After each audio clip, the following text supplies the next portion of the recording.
Pensions are pretty much an inheritance tax-free zone. Chronologically, payments in, with one exception, are not transfers of value. The exception is where a transfer is made out of the ordinary pattern of contributions within 2 years of death, and at the time of making the contribution you were in serious ill health and knew you were in serious ill health. There's no relevant property regime applying to a registered pension scheme, which means that there's no 10-year charges and no exit charges. The omission to exercise a right rules could potentially apply to pension schemes. However, they don't. The omission to exercise a right rules are hardly ever encountered, certainly by financial planners. You can find them in section 3.3 of the Inheritance Tax Act. And basically they say that if you have a right and omit to exercise it deliberately, effectively with a view to increasing the benefits to your beneficiaries, your dependents, whoever you leave your money to on death. So if you had that right, didn't exercise it, then it's treated as having been exercised if you deliberately didn't exercise it. It's treated as having been exercised at the latest date you could have exercised it, which is for most people at the date of death. So how can that work in relation to pension funds, even in theory? Well, especially given the relatively recent pension freedoms, you can see how someone at an age when they could draw down their pension benefits has a right to. They could just say, I want my benefits all in cash. If you want, you could take them, designate them into drawdown, take a UFPLS. You can get your hands on your pension money.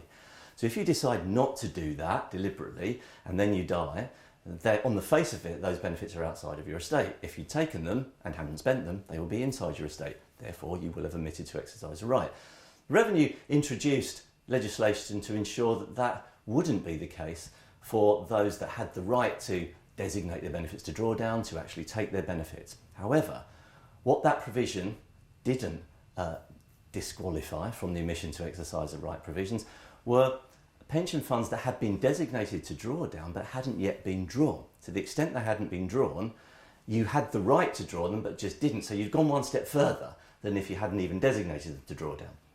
And it's that change that was proposed in the autumn statement. We'd had correspondence with HMRC that gave us the reassurance, and our clients therefore, that the revenue hadn't ever applied the omission to exercise a right in those circumstances, i.e. benefits designated to draw down but not taken, and they said that they wouldn't in practice.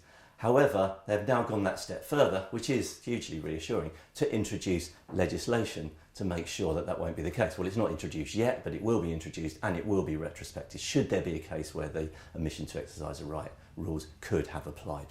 So the inheritance tax attraction of pensions is especially important to bear in mind when you're designing a drawdown strategy, especially almost inevitably where you have other assets.